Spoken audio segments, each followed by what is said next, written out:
করে লঙ্কায় নিয়ে গেছিলেন দিকে, কিন্তু আমি কোনোদিন নন মরে ওই রাক্ষস রাজা রাবণকে দর্শন করেছিলাম না। তবে আমাকে যেদিন আকাশ পথে হরণ করে নিয়ে যায় লঙ্কায়, আমি সেই দিন সমুদ্রের জলে ওই ভয়ঙ্কর দানবীর রূপটি দেখেছিলাম। ওরে বন্ধুরা, সেই রাক্ষস কতই ভয়ঙ্কর। আজ আমি রাজপ্রাসাদের মধ্যে তার শরীরের রঙ্গ প্রত্যঙ্গ সমস্তই অঙ্কন করছি, তা তোমরা নন মনে দর্শন করো। মা সীতা, রাক্ষস রাজা রাবণ দেখতে কতই ভয়ঙ্কর ছিলেন। আজই অযোধ্যা রাজপ্রাসাদের মধ্যে তার 10টি ভয়ঙ্কর রাক্ষসের মাথা, 20টি হাত, শরীরের রঙ্গ প্রত্যঙ্গ একের পরে অঙ্কন করতে লাগলে। সেই সময় মা সীতা 5 মাসের গর্ভবতী ছিলেন। মা সীতার মনে নিদ্রার আকর্ষণ জেগে উঠল। সেই রাক্ষসের ছবি অঙ্কন করতে করতে মা জানকী তার উপরেই নিদ্রা যাপন করিলেন। দিদি, মান্ডবী দিদি, ওই দেখো আমাদের সীতা দিদি রাক্ষস রাবণের ছবি অঙ্কন করতে করতে নিদ্রান্বিত হয়ে গেলেন। আমাদের সীতা দিদি 5 মাসের গর্ভবতী, তার বিশ্রামের খুবই প্রয়োজন।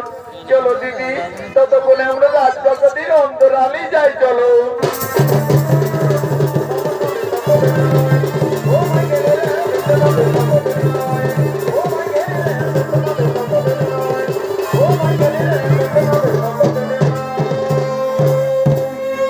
এমন সময় প্রভু শ্রী রামচন্দ্র এবং অনুজ লক্ষণ এই রাজপ্রাসাদ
রাজপ্রাসাদের মধ্যে প্রবেশ করতে দেখতে পেলেন তার সহধর্মিণী রানী সীতা রাজপ্রাসাদের মধ্যে উদ্ভ্রান্ত ভাবে পড়ে রয়েছে।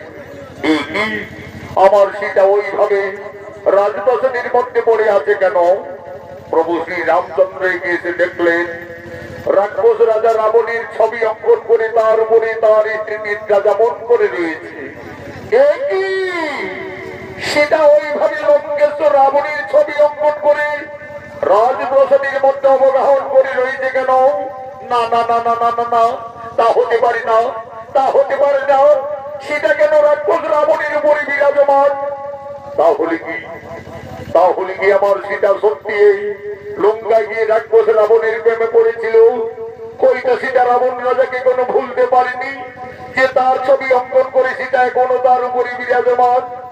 না না না না না না, আমার সীতা অসতী, এই সীতা কলঙ্কিনী, যার জন্য আমরা 2 ভাই দিবারাত্রি মনে মনে কেঁদেছি, যার জন্য আমি ওকালে বালি রাজকে হত্যা করেছি, যার জন্য লক্ষ লক্ষ মানুষের অসংখ্য করে রাক্ষসকুল বিনাশ করে যে সীতাকে মুক্তি করে অযোধ্যায় ফিরিয়ে এনেছি, আজ সেই সীতা রাবণেরই ছবি অঙ্কন করে রাজপ্রাসাদের মধ্যে নিদ্রা যাপন করে রয়েছে। না না না না না, আমার সীতা কলঙ্কিনী, এই সীতা বিচারিণী। কোথায় ওরে প্রাণের ভাই লক্ষণ?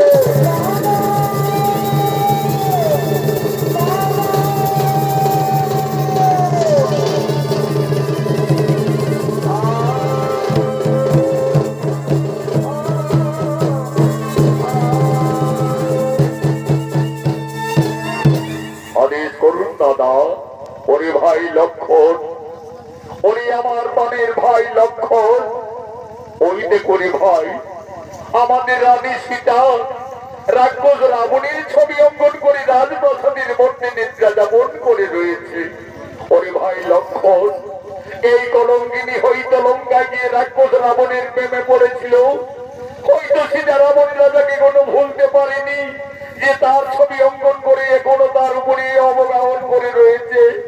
ওরে ভাই লক্ষণ, এই কলঙ্কিনী যদি আমাদের অযোধ্যা নগরে থাকে তাহলে আমাদের সূর্য বংশের বদনাম হয়ে যাবে রে ভাই, আমাদের রঘুকুলের বদনাম হয়ে যাবে।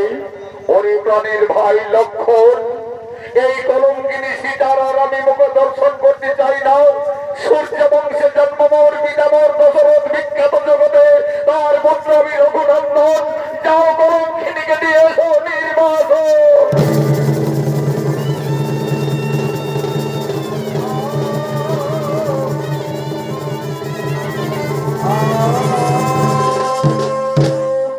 দেবী তুমি একই করলে দেবী, তুমি আজ আমাদের অযোধ্যার পবিত্র মাটিকে কলুষিত করে দিলে। ধীরে ধীরে মা সীতার নিদ্রার আকর্ষণ ভঙ্গ হলো। চোখ মেলে চাইতেই মা জানকী রাজপ্রাসাদের মধ্যে তার দেবর লক্ষণকে দেখতে পেলে। লক্ষণ, একই ভাই তুমি প্রাসাদে?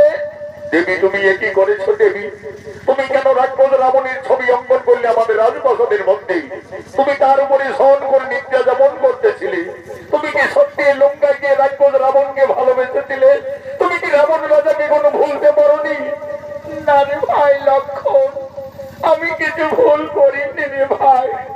আমি শুধু আমার ওই উর্মিলা মান্ডবী বন্ধের বোঝাবার জন্য এই রাক্ষসের ছবিটি আমি প্রাসাদের মধ্যে অঙ্কন করেছিলাম রে ভাই। তুমি জানো না দেবী, এই অপরাধে তুমি কলঙ্কিনী, এই অপরাধে তুমি বিচারিণী। যে রাক্ষস রাবণ তোমাকে বনবাস থেকে হরণ করে লঙ্কায় দিয়ে যায়, সেই রাবণের ছবি অঙ্কন করে তুমি ভুল করেছো, অপরাধ করেছো। প্রভু শ্রী রামচন্দ্র আর কোনদিন তোমার মুখ দর্শন করবে না। আমায় আদেশ দিয়ে গেলেন এই মুহূর্তেই তোমায় দিতে হবে নির্বাসনে।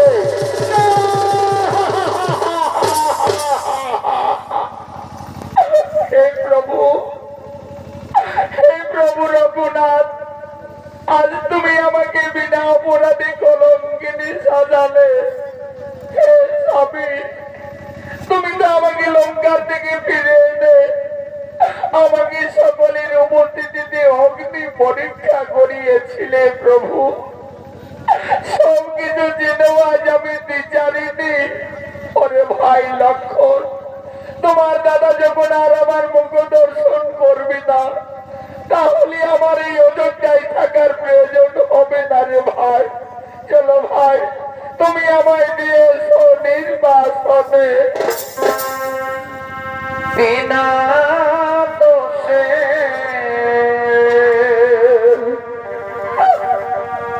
বনবাসী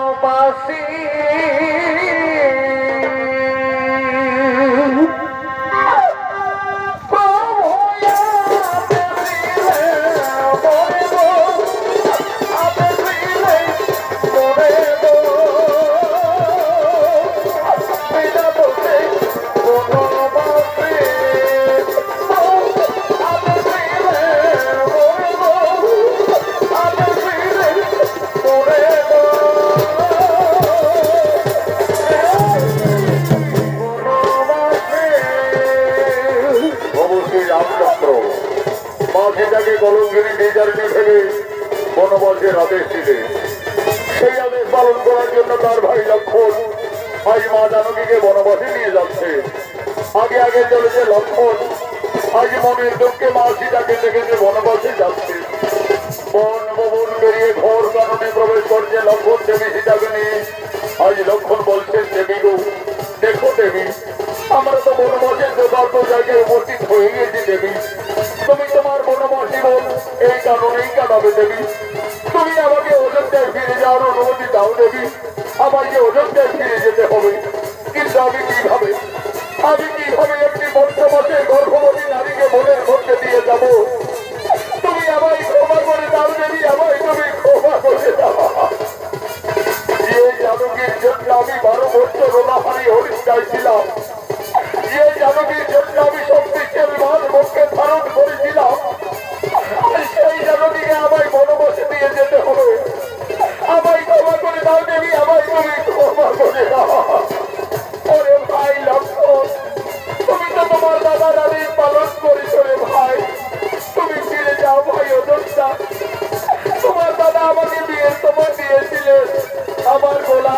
সংসার হার কানের দোল পায়ের নপুর আমার বনবাসে এই অলঙ্কারের শোভা পাবে না রে ভাই।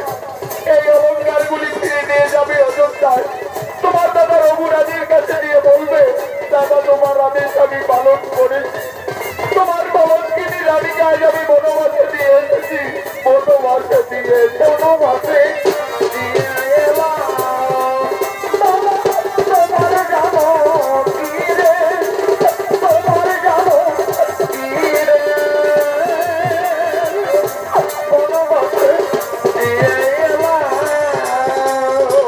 প্রভু শ্রী রামচন্দ্র মা সীতাকে বিয়ের সময় যেতে অলঙ্কার দিয়েছিলেন, আজ মনের দুঃখে মা জানকী বনবাসে গেতে গেতে গলার মুক্তার হার কানের দোল পায়ের নপুর সমস্ত অলঙ্কার লক্ষ্মণীর হাতে তুলে দিলে। আজ মা সীতা বলছে, ওরে ভাই লক্ষ্মণ, এই সমস্ত অলঙ্কার নিয়ে তুমি ফিরে যাবে অযোধ্যায়। তোমার দাদা রঘুরাজের কাছে নিয়ে বলবে,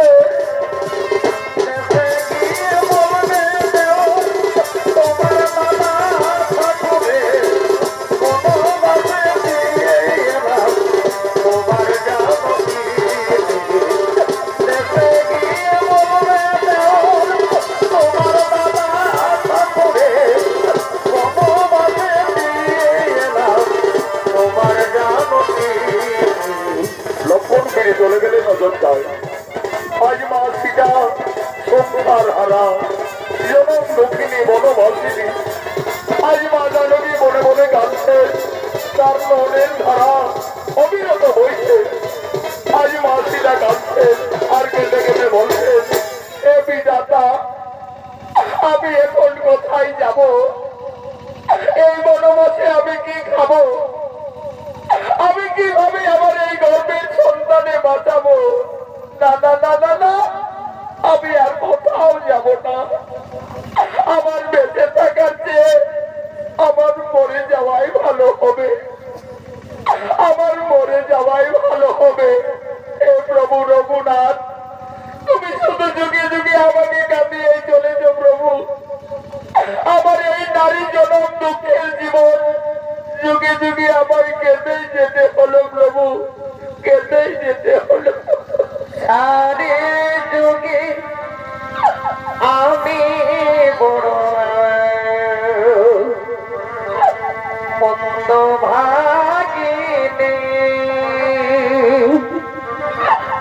সারে যুগে আমি বড় মন্দ ভাগিনি। কেঁদে কেঁদে দিন কেঁদেছি এমনি হতো ভাগিনি। কেঁদে কেঁদে দিন কেঁদেছি এমনি হতো ভাগিনি। চারি যুগে আমি বড় মন্দ ভাগিনি, চারি যুগে আমি বড় মন্দ ভাগিনি।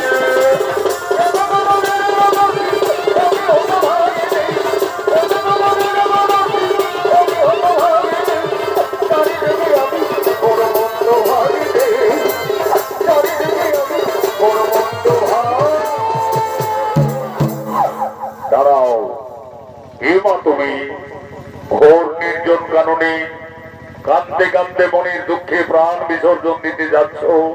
তুমি জানো না নারী, মানব জীবনে আত্মহত্যা মহাপাপ। বাবা, আমার বেঁচে থেকে কিছু লাভ হবে না যোগী বাবা। আমার স্বামী আমাকে বিনা অপরাধে কলঙ্কিনী ভেবে আমাকে বনবাসে পাঠিয়েছে বাবা। আমি সংসার হারা জনক নন্দিনী সীতা। মা সীতা, তুমি বনবাসে এসেছো মা? আমি যোগী বাল্মীকি, আমি জানতাম মা জানকী একদিন না একদিন তোমাকে বনবাসে আসতেই হবে। মা সীতা, তুমি কেঁদো না মা, তুমি কেঁদো না। বিধির বিধান কেউ লঙ্ঘন করতে পারে না মা, বিধির বিধান কেউ লঙ্ঘন করতে পারে না। মা সীতা, তোমার বনবাস জীবন কাটাবার জন্য আমি এই তপবনে পূর্বেই একটি সুন্দর পাতার কুটির নির্মাণ করে রেখেছি। চলো মা জানকী, তুমি না কেঁদে না ভেবে তোমার বনবাস জীবন ওই পাতার কুটিরেই কাটাবে চলো। আমার ঘর